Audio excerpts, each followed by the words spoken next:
everybody, welcome back to the channel, and this video is my board game memories of 2024. So these might not be brand new games that I acquired, they may just be games I dug out of the archive and played again after a long break, but these are my top games that I've enjoyed playing, with some honourable mentions as well. So first of all, game that I rate extremely highly is Wargames 1811 from White Dog Games. This was a Lines of Battle game. I don't think any more have come out in the series as yet. I've done a couple of videos on this game. I really like it. I love the map. It has a area control system. The counters are absolutely fantastic. Really nice detail, but very easy to understand. It's just a beautiful game. I love the mechanics. I love the way it operates. A couple of times maybe it felt like we kind of partly broke the game with the size of units, the French juggernaut, but having read online, that can be alleviated, and I think overall it's a really good game. So one to have a look at if you haven't before, Wargames 1811 from White Dog Games. Second game I have on my list is a fairly new game that came out this year from Grigoriy. I do apologise if I've just got your pronunciation wrong, but this is from Phalanx, and this is Iron Blood, Snow and Mud. An entry-level game for 2 players. Takes about an hour and a half to play. This is all about the 1941 Barbarossa campaign.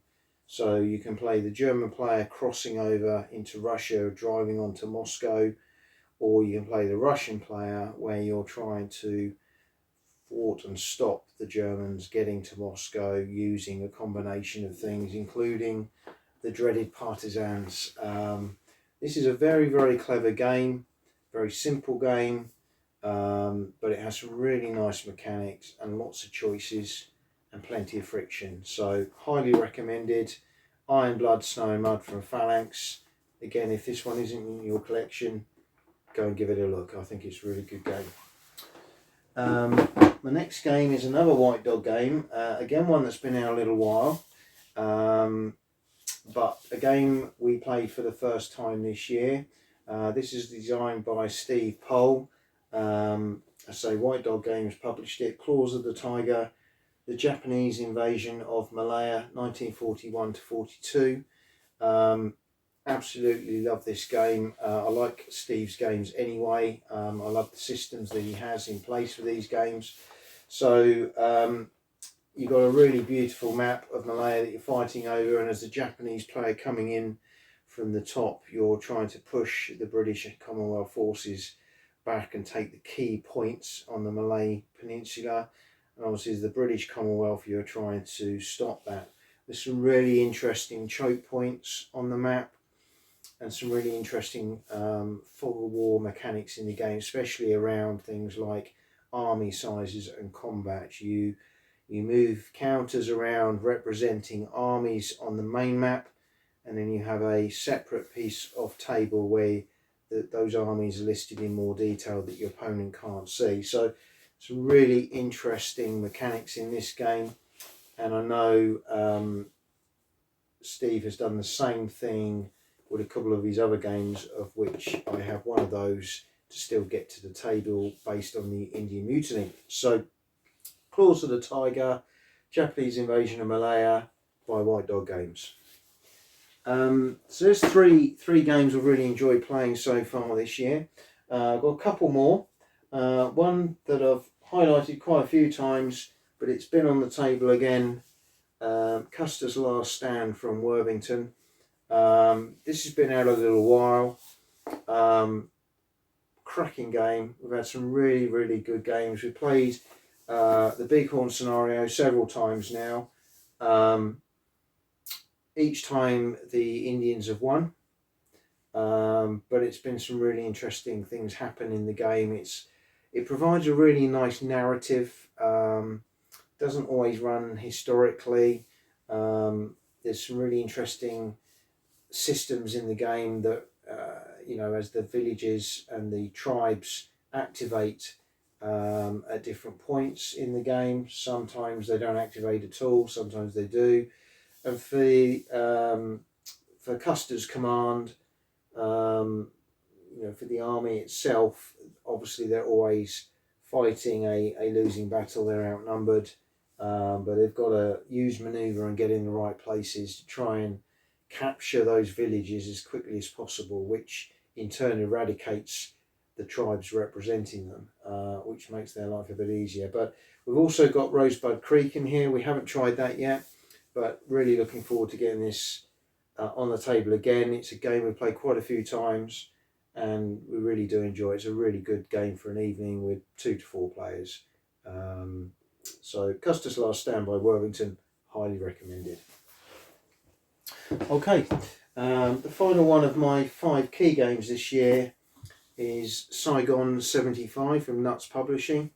Jean-PhilippeBarcus and Pascal Toupy designed this game again. I love Pascal Toupy games. This is a really interesting game. Again, we've played this at the club. I love the system for the Viet Minh, Viet Cong, and also for the South Vietnamese and American forces, and they've all got slight different strengths and weaknesses. Obviously, as the North Vietnamese, you're invading and trying to capture as much territory as you can, and for the American South Vietnamese forces, it's all about stopping that using a combination of things such as air power and defences. Really clever game. Some really nice mechanics. Again, use of cards in there as well, really powerful. It's colourful, it's got a lovely map, lovely components. Highly recommended. Saigon 75 from Nuts Publishing. Just to finish off, a couple of honourable mentions, games again that have been played this year. Another one from Worthington, Pemberton&Grant. This is the Vicksburg campaign of 1865. Again, we got this on the table. As always with Worthington, components are A1. The game is quite abstract, quite simplified, as a lot of Worthington games are, but it plays really well. It's fun, it's not too serious, but it's a real tactical dilemma both for the Union and the Confederate forces. Really enjoyed this one.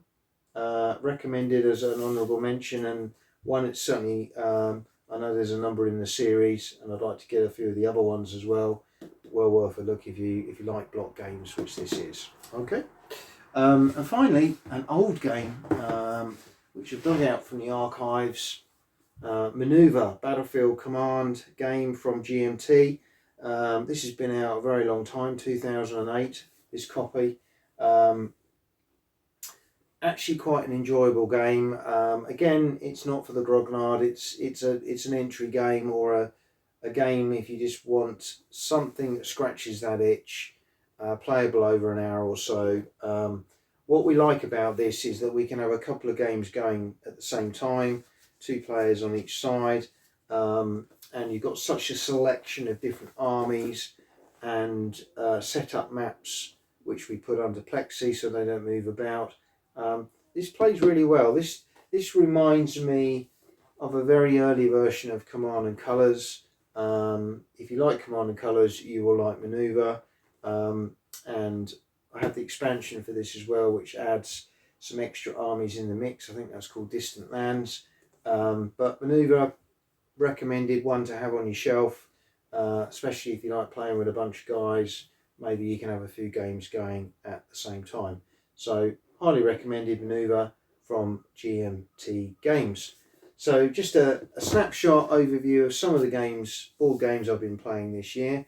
Of course, there's lots on my shelf that I haven't played that I would love to play. Just haven't had the time to cram any more in. Hopefully I'll be able to get a few more of those to the table over the next 12 months. But I hope you've enjoyed this video, and it just leaves me to wish you all a very, very merry festive season wherever you are in the world, and thank you all again for your continued support on the channel. Happy New Year to you, and look forward to seeing you again in the near future.